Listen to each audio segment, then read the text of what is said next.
Hey guys, welcome back to Heiko's Garage.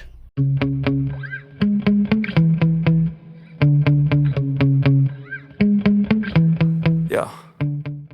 I want to make a short, like a series of videos about some repairs and maintenance on my 2017 Nissan Frontier. I'm coming up on 100,000 miles, and primarily during this 100,000 mile maintenance inspection, what I need to do is install some new spark plugs. And replacing the spark plugs has caused me to go down a rabbit hole. The rabbit hole is in form of doing other things that are easier to do while you're already at it. So I'm going to replace the spark plugs. There are ways to replace the spark plugs without taking the upper intake manifold off, but it is easier if you take the upper intake manifold off, which I will do. And since I'm taking that off, I decided to put an intake spacer on. This intake spacer comes with a gasket and some longer bolts, because the studs that are currently in the lower intake manifold, they're not going to be long enough. They have to be removed. Unfortunately, those kits that you can buy online, and the one I bought is from Z1 Motorsports. If you are into Nissan Frontiers, you probably have heard of them. The problem with those kits is that they are not really complete. They give you the intake spacer and longer bolts and a gasket, but really you need two gaskets, because you need a gasket that goes into the upper intake manifold and one that goes into this intake spacer. And then the intake spacer goes onto the lower intake manifold. So you will have to buy another one here. This is a Felpro. What's in here? There's a throttle body mounting, intake manifold, and upper intake manifold. So we're not going to use this entire kit. I'm only going to use the one for the upper intake manifold, because I want to have both gaskets, the one that goes on top of this spacer and at the bottom. I want those new.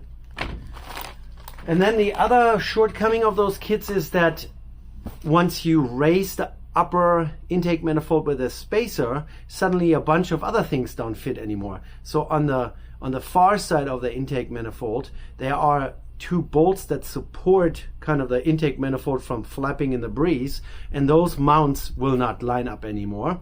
And then you have a engine cover on it that suddenly will not fit anymore either.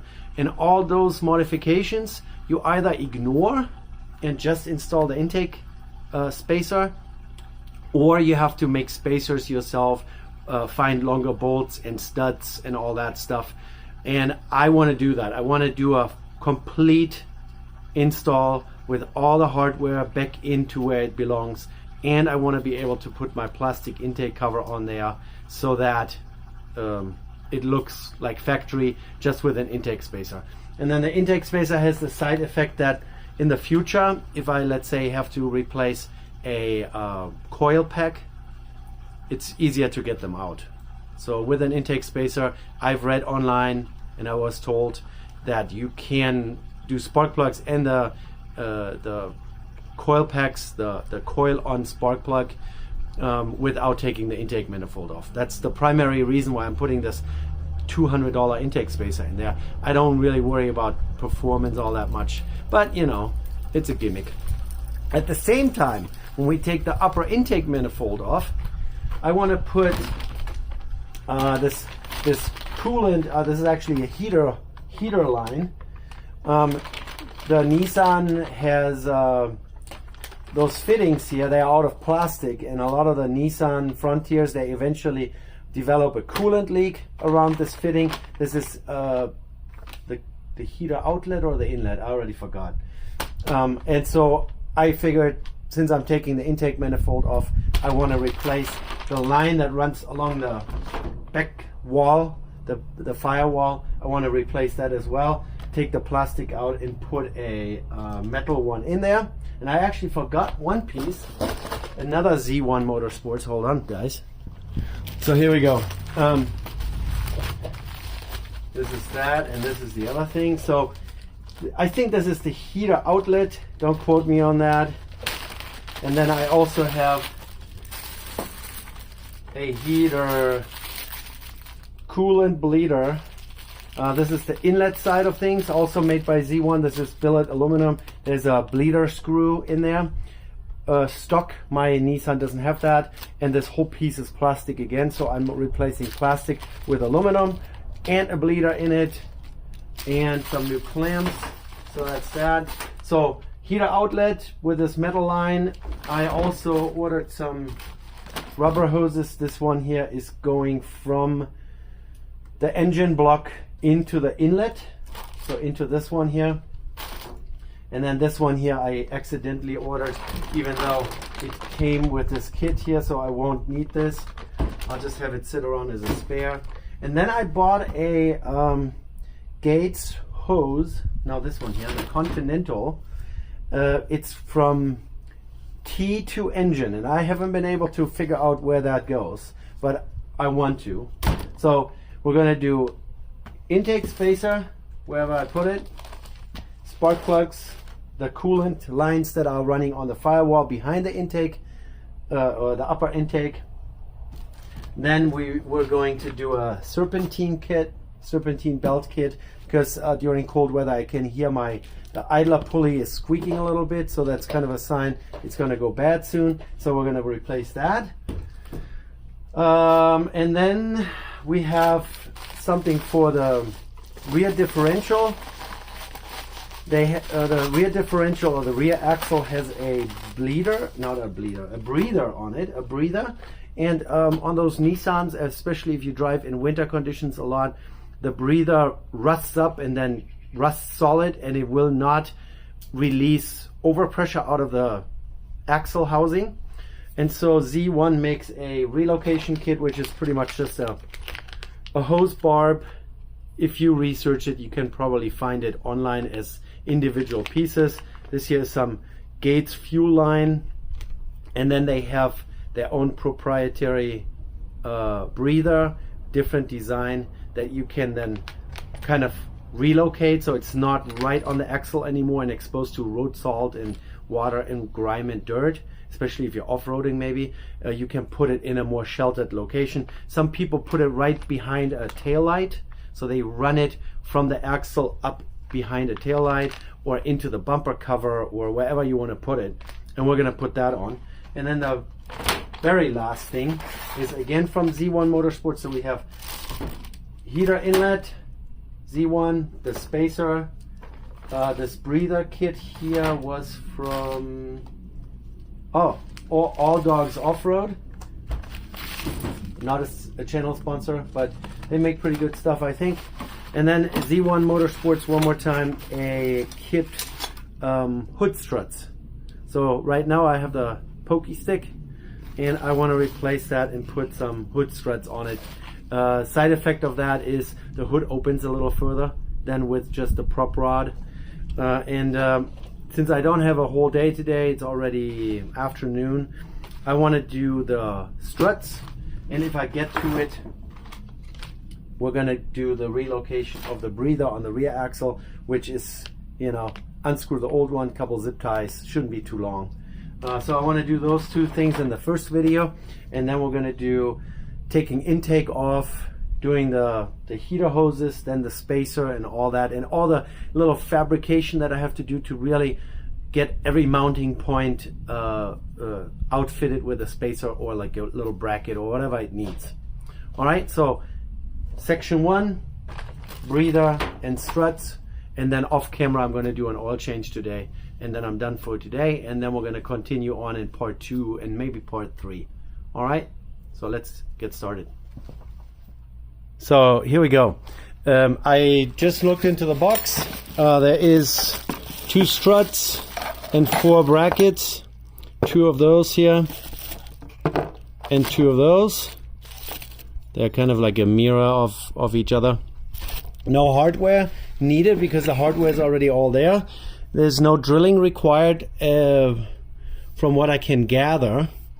No manual in here, but they give you a little card. I wanted to show you. So little card, thank you, blah blah blah, links and all that.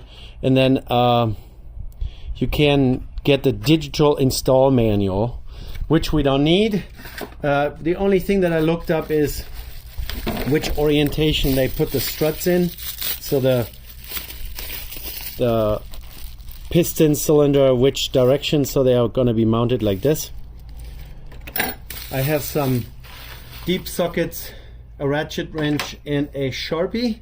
The reason why I have a Sharpie here, I want to mark around the hood bracket here, so that if I take those nuts loose and something slides around, I can get it back into its original position. So what's that, 12 or 13?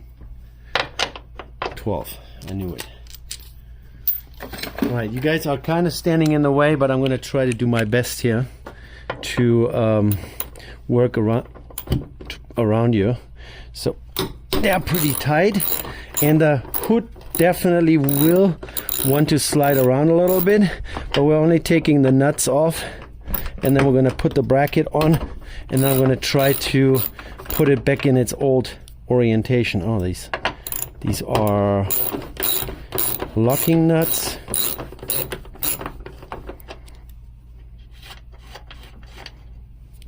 Okay, let's see.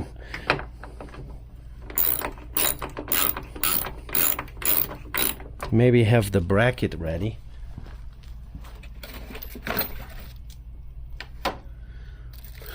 So I was kind of like, how is this gonna go? So this way it doesn't fit. Then I grabbed the other one, and then I realized that it will go like this. So we already have the right bracket here. Put it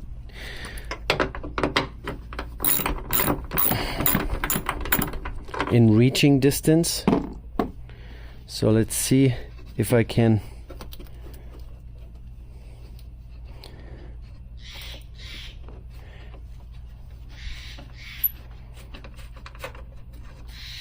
I have both nuts off.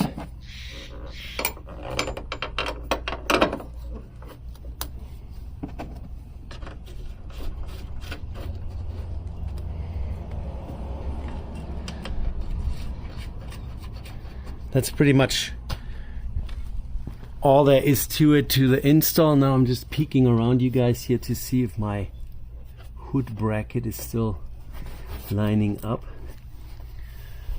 Don't have a flashlight, dang it. So I can still see my Sharpie line here. I don't think my hood hinge has really moved. Pine needles. Okay, so I'm just going to loosely tighten this up. There might be some alignment necessary.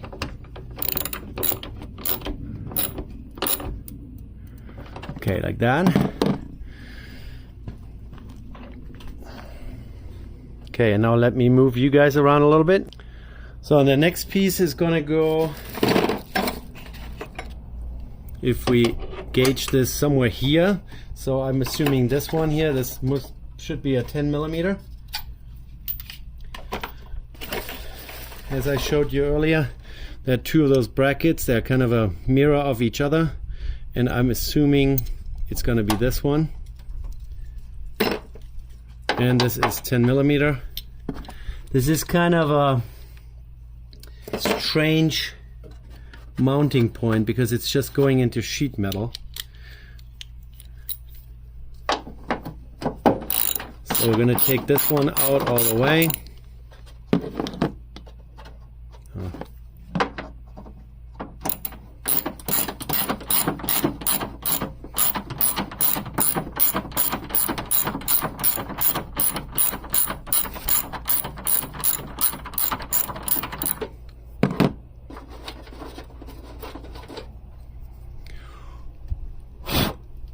Some paint's gonna come off, that's for sure.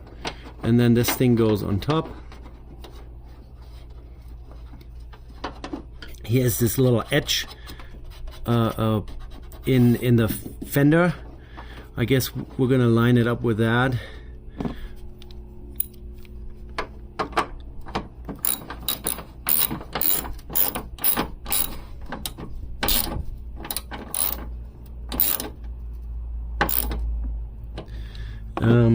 I'm assuming Yeah, there is a proper nut at the bottom, so you can tighten this up. It's not just going into sheet metal. It's not a sheet metal screw. So now we have this and that. Let's move it around a little bit again.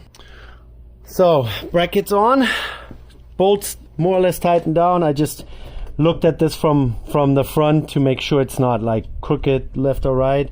I want to put a little bit of some grease on the balls here, and the ball joints. So when I push the little struts on, they are well lubricated right out of the gate. There is no grease on from the factory, so that was probably a good idea. These are actually pretty decent quality. They are metal, they are not the plastic type. And just like on, for example, my motorcycle, they have this little safety clip in here.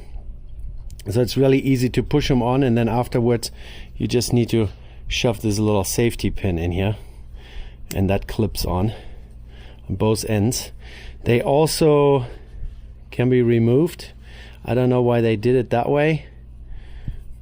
I would have probably put some Loctite on there, but once you have both ends installed, they shouldn't be able to come loose anymore. So I took both safety pins off. Let's put it in here before I drop it. It's kind of funny, I can't turn the piston. I need to line them up so they both point into the same direction, which they're currently not, as you can see. But I can't turn it. So I will have to turn the end loose here, I guess. So now we're just going to push. Maybe I have to take this bracket loose. It doesn't go between the fender and the ball joint. Oh, that's interesting.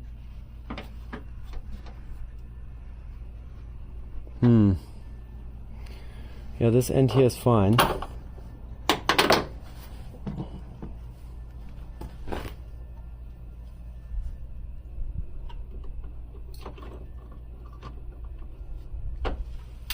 Oh no, don't drop it.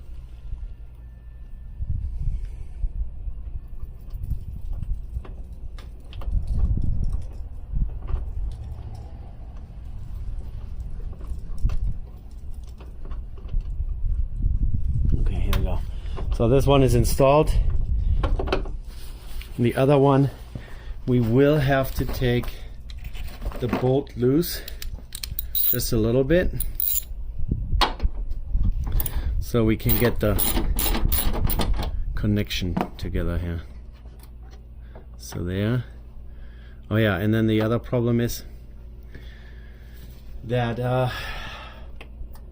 the prop rod is holding the hood at a certain angle, and as I mentioned before, the struts are a little longer.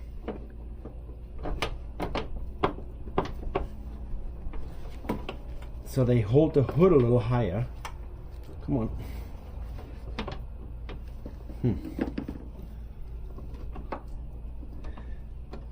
Okay, go on. Doesn't fit, huh? What the heck? It doesn't fit. But it should.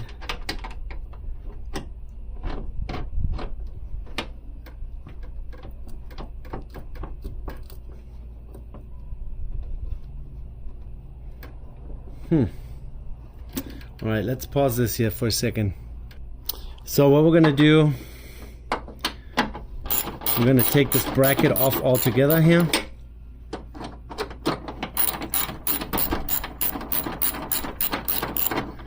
Maybe that's what we should have done from the get-go, but I like to figure things out without much manual help. So we're gonna try to put this together here. What if this ball is too big? This seems to be too big. It doesn't want to go in here.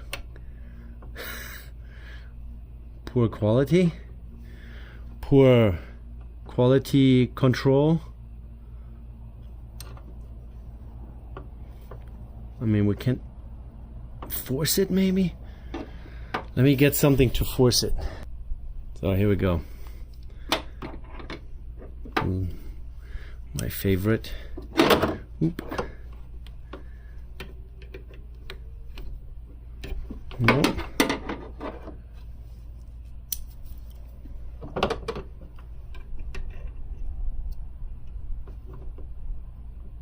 There you go. Oh, it's a little on the rough side there. Let's see it, but it swivels. So once it's in there, it swivels, and then we're gonna put this little safety clip on, if we can.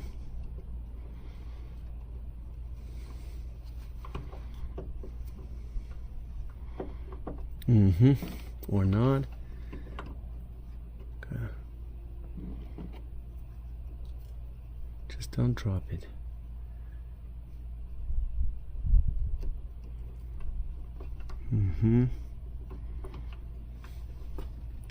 Yeah, I wonder. I mean, Z1 Off-Road, or no, Z1 Motorsports, I think it's called. They probably don't make that stuff themselves either. They just get it from somewhere.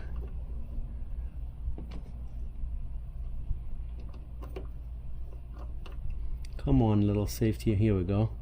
So safety clip on. So I still have it sit, the hood supported by the prop rod. We're going to do the other side, and then we're going to put the bolt in both at the same time. How about that? So let's do the second side.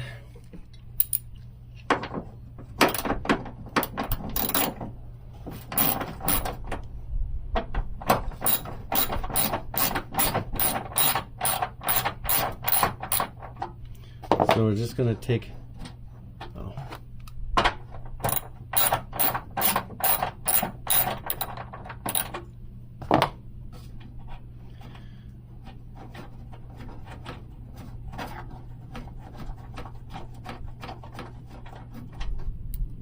take this one out.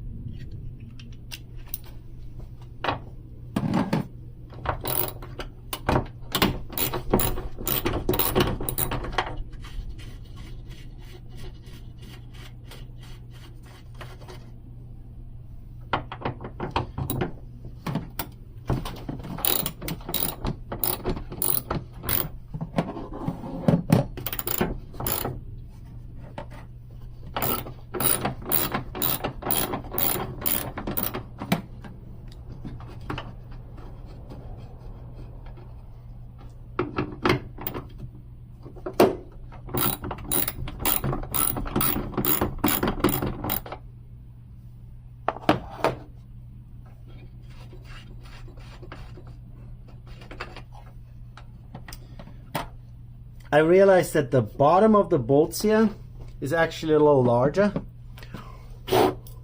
so it kind of centers the hinge. There we go.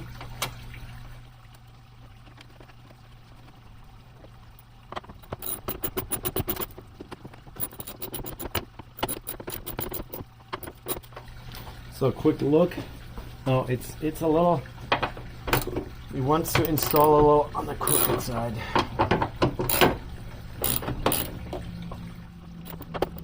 No, this part, get it over. Click. So now the grease and the strut. Yeah, these are loose. I don't know if I like that. So now we're taking the safety clips off again without dropping them in the dirt.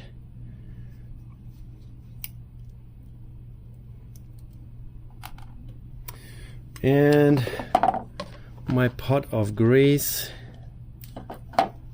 So we're putting some on here and some on this one here. So now it's gonna go this way. I'm going to push that on. Yeah, this, see, yeah, the other one was definitely a little on the tight side. So now we're putting our safety clip back in. if I can.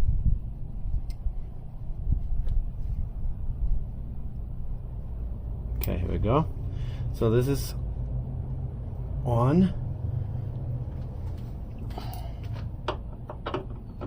And then this one, safety clip.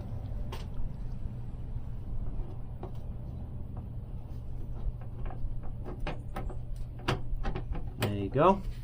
So that's not going to come off anymore. And now we can do both sides at the same time. So I have the 10mm socket and the bolt that goes into sheet metal here. Now I'm going to lift up my... Do I really have to remove my hood strut, my hood prop rod?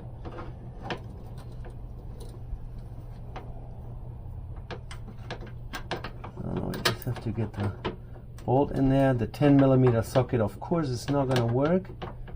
Why is that, you might ask? Because a little strut is in the way.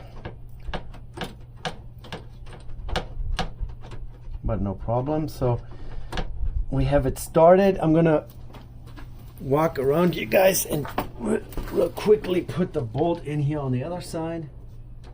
Okay, I have it started on both sides, and now I'm just gonna grab a different tool.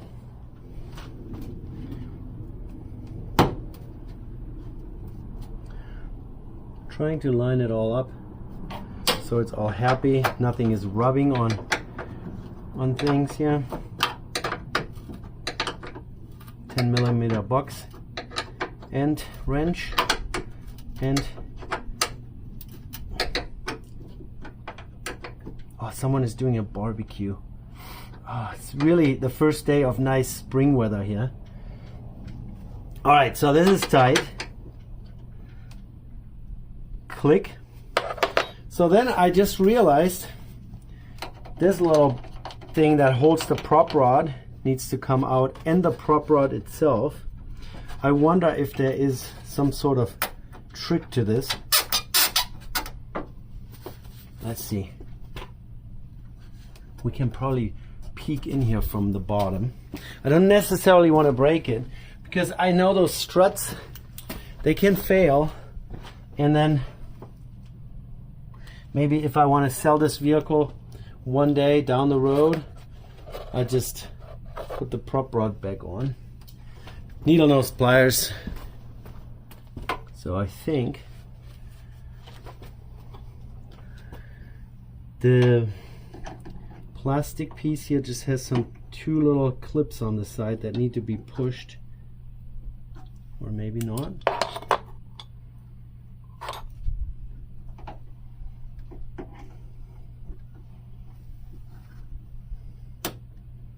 Or maybe not.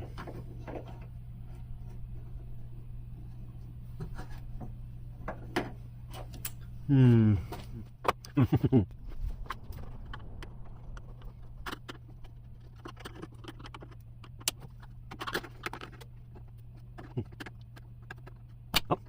yeah, okay, one side loose. I'll show you how close the one. There you go. So let's see, there are just two clips, and they're just lining up left and right, so just need to push them in slightly, and then you can get it out.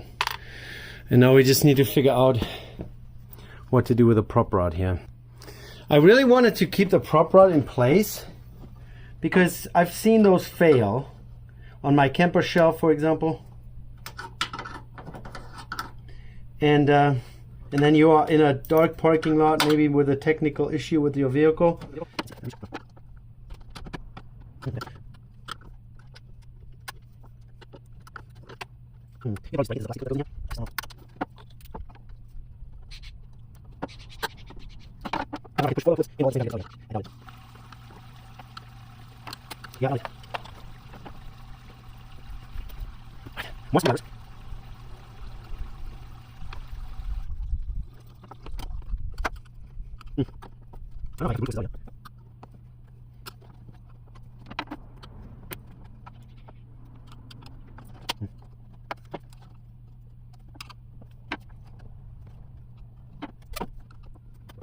I don't know if this is a trick.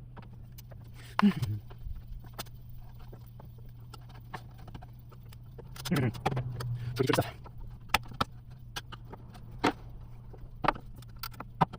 No, wait. I guess not. No, wait. It's still not. It's not. It's not.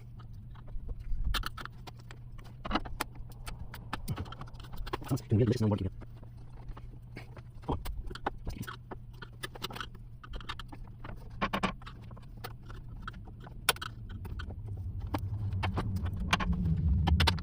Come on. Okay, now we got it. Yeah, so that was not very successful. Yeah, 4 little clips that you have to all release at the same time. Of course, we made some scratches now, but you know. Anywho, we got it out. We got this one out. It's all good. So now last thing is tightening this bolt up here. Squeeze it all together. Pieces of sheet metal underneath. This here doesn't line up as well as the other one over there, I gotta say. Click. And I'm just gonna check those nuts here. Tight. Tight. And the 2 out of sight here. Tight and tight. So greased up and everything is in place. I got everything out of the danger zone. All the tools are gone. And now we want to put this down slowly. Oh, this is pretty tight. Whew. Okay. And we don't want to slam it shut. We just want to see if everything fits in here. That's good. That's all I got. And I get some future. Pretty good. I will see how long these last. And nothing is rubbing or anything, so I think that works. Let's go to the other end of the vehicle and do the breather. So we're under the vehicle. Here is the breather. Mine seems to be not rusted shut. I'm going to try to, with the last bit of brake clean, wash off some of the dirt and grime, so we're not getting that into our axle. And then we might be able to, it's kind of tight under here. I was too lazy to get my jack and jack stands. This is 14 deep socket.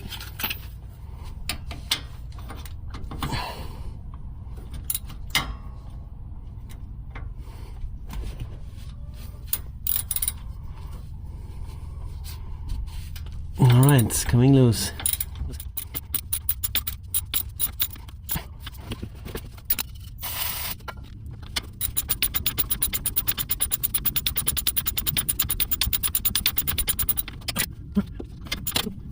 There it is. So here's the old one. Now I'm gonna go and get the bits and pieces. So the kit comes with this hose barb fitting, 3 zip ties, I would say probably 3 feet of hose with a breather on the end, and a stainless steel warm drive hose clamp, which I'm not going to be using. I'm going to be using this type here. It's like a T nut bolt, kind of, also stainless. I like those better. The warm drive ones, they always dig into the hose. And now I'm just going to put a little bit of Teflon tape on the threaded end of the hose barb fitting here. Just like that, just a little bit. The whole deal with this breather is that if you're towing or you're off-roading and there's lots of load on the differential back here and it heats up, that the breather allows extra pressure to be released without water and stuff to go in. Now we just have to get it threaded in there. Don't cross thread it, you only have one chance.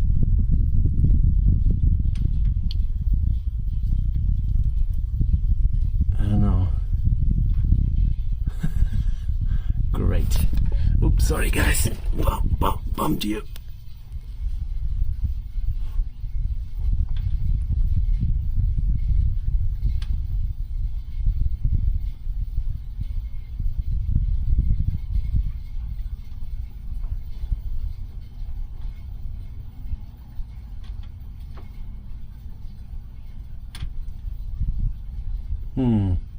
But it's the same, so what you're doing. I mean, the old one came out pretty tight as well. Let's see the old one one more time. I don't know. Cross spring would be kind of a pain in the butt, especially on the axle.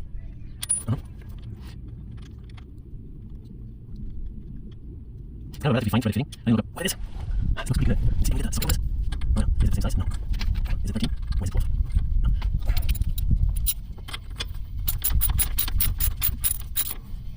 I didn't use Teflon tape now. On a tapered thread, it's not absolutely necessary.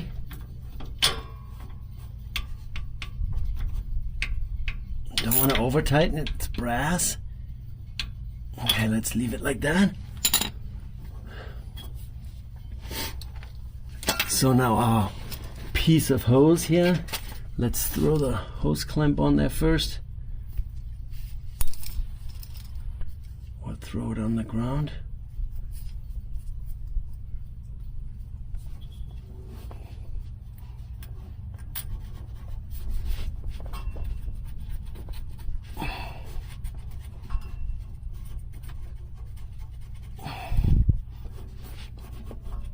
All the way on.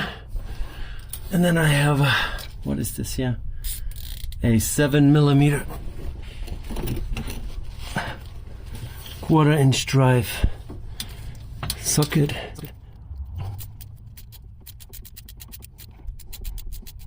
It's kind of a unfortunate location here for this breather, really, because it's right underneath the muffler, or the exhaust pipe I should say, not muffler.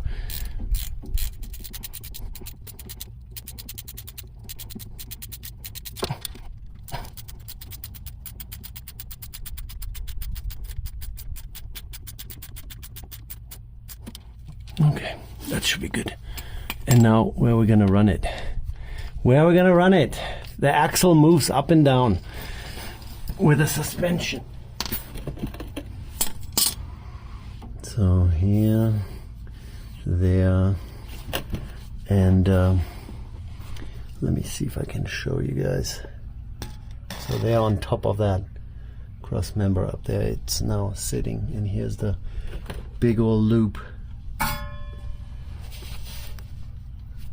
Handheld. All right. Yeah, this is the loop that allows the axle to go up and down. All right, guys. So this was part one. This should be it for today. We did the struts and we did the breather on the rear differential. Hope you guys like it, and I'll see you in the next one. Take care. Bye.